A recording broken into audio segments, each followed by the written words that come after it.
Hi everybody, welcome to another Spectrum Economics video. Today I'm going to be starting a new series on scarcity. So this is going to be a 5-part series. So I'm going to be going through a number of different things. I'm going to be defining what I mean by scarcity, look at the different sorts of scarcity. Then I'm going to look at scarcity in regards to the factors of production, land, capital, labour, entrepreneurship, and how it affects those. And ultimately then I'm going to wrap it up in, I believe, in the 5th video, and that I'll be looking at sort of a summary of the whole thing and also possible solutions to the problem of scarcity.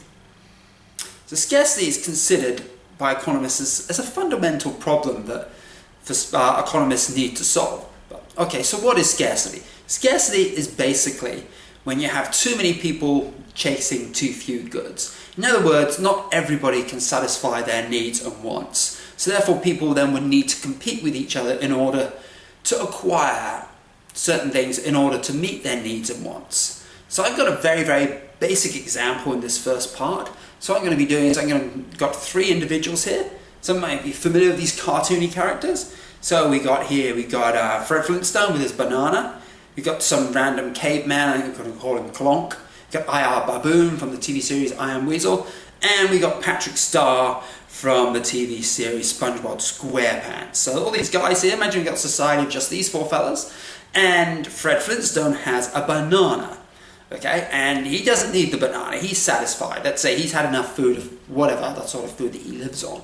But the other 3 guys, they don't have any bananas whatsoever. In fact, they've probably got no food source. So they've got to compete with each other in order to get that banana. They've got to convince Fred to make a deal with one of them. So how do they go about doing it? So we have Clonk, he has a hammer.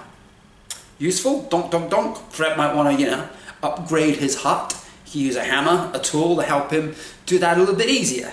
We've got IR Baboon, he's got a car. That's awesome, isn't it? He's got a car, can drive around the island. That's assuming this is an island. Maybe a bit difficult, there's no roads, but still. He thinks that's, going to persuade Fred to make the trade. And then we have good old Patrick. He's got his pineapple. Actually, SpongeBob SquarePants' house, but it's a pretty big pineapple. So Fred looks at all the options. Does he want the hammer? It's not bad. Car, yeah, but it's not really suitable on the surface. We've got sand, doesn't really work that well. But he sees the pineapple, giant pineapple. He thinks, wow, I love pineapples. This pineapple looks like a house. It may have a snail inside, so I'll go with that. I'll go with the pineapple. So what happens is Fred trades his Fred trades his banana for Patrick Starr's pineapple. There you go. So now Fred has the pineapple, Patrick has the banana, and they're both happy. Good. Fred can enjoy his pineapple, Patrick can eat his banana and live. Whereas the other 2 people, Clonk, and who's the other person? We've got Clonk and Patrick. No, I didn't say Patrick. IR. Yes, IR Baboon and Clonk go without. So in other words, they may end up starving and dying because they got no food source. And that is very sad, isn't it? But that's a problem with scarcity. There'll be people that go without. Unless, of course, Patrick is kind enough and generous enough to share his banana with the other 3. And then on that basis, maybe all 3 will starve because you get a third of banana might not be enough to sustain them. Okay, so there's another way of looking at it as well. Fred has selected the pineapple because he likes pineapples, he values it the most. But what if Fred had some additional information? Like, for example, he knows of someone else that really likes cars. They're not interested in bananas. So what Fred might do is he might make a deal with IR instead. So he would swap his banana for IR's car. Because let's face it, cars generally have more value than pineapples, don't they? And, you can make some modifications to it. You could be riding around happily on the sand.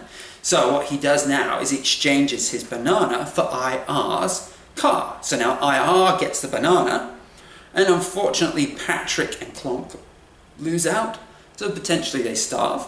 So now what Fred does with his car is he meets with the other person. His other person is Daria, and she has 2 pineapples. So Fred makes the exchange of the car he got from IR for the 2 pineapples. So now Fred has 2 pineapples, Daria has the car that she wants, so Daria is better off, she gets the car that she wanted. She obviously has other sources of food, maybe has loads of pineapples. Fred gets now 2 pineapples instead of 1, so he's done well. IR gets the banana, so he's better off. But, it's like I mentioned before, there's not enough to go around. So we got Clonk and we got Patrick, who lose out and potentially starve. Okay, that's just a basic example, just trading goods. What if we throw in money? This actually makes it a little bit easier to understand by actually throwing in money. But I had to get the basics across to you anyway, because scarcity doesn't relate to money, of course. It actually relates to goods and services.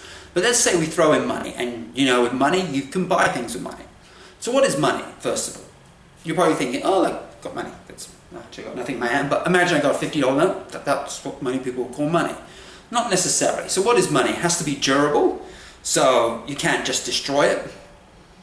A $50 note could be destroyed quite easily. It has to be divisible. Now you can do that with notes. You've got notes and coins and all that. You know, you've got 5 cents, 10 cents, 20 cents, 50 cents. It's divisible. Convenient, just put it in your pocket, take it out and pay them. So, you know. How about consistent? So it has to be the same. So you can't have a $50 note that looks completely different, you know? Like, you know, one's big, one's small, all different colors and stuff like that. So it's got to have some consistency. It needs to possess value by itself. That's when we start talking about things like gold and silver. And in fact, that is really what money is. Gold and silver, probably the only substances on earth actually can be considered money, because they actually have value in themselves. Whereas we've got what we call fiat money, which by themselves actually are not worth anything. They're only worth something because people believe it's worth something. And then there's the promise that you can exchange that for goods and services that are actually worth something. It needs to be limited in quantity. Anything that's unlimited in quantity really has no value. Like ocean water, it's almost unlimited in quantity. You can't trade ocean water. You wouldn't make a good money.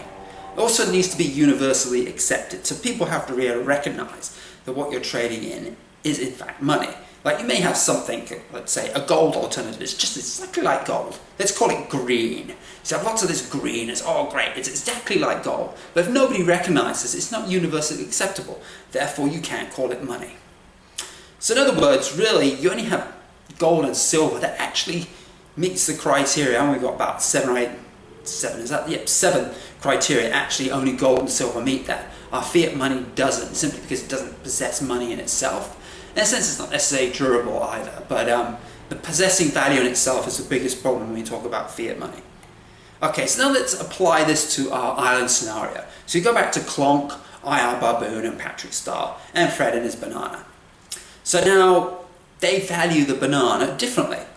So we got the maximum, we got IR, he values it at 100. That was around, let's say, what his car was worth. You got Patrick only 5, and we got Clonk 15. So this is in relation to how they value it and also how much money they have available as well.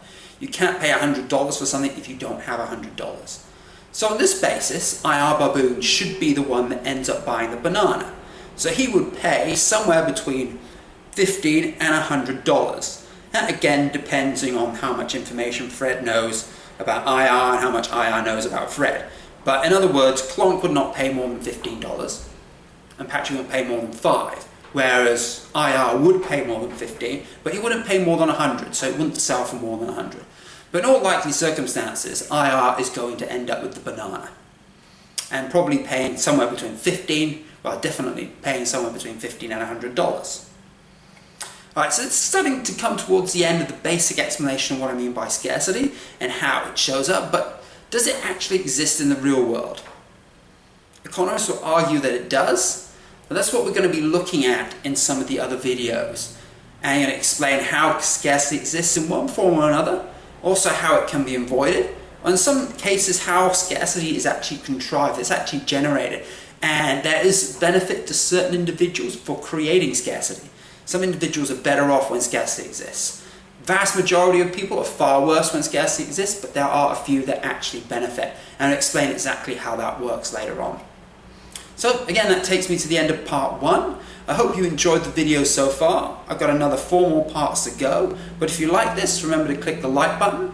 And if you're interested in watching more videos or interested in watching the remaining 5 parts, remember to click the subscribe button. And also I have many other videos as well relating to things such as cost-benefit analysis, microeconomics, vegan economics as well. Got plenty of stuff on that. And I even got a few macro topics in there as well. So it's quite a variety of videos out there. So again, if any of that catches your fancy, remember to hit the subscribe button. Thank you for watching and look forward to seeing you for part 2.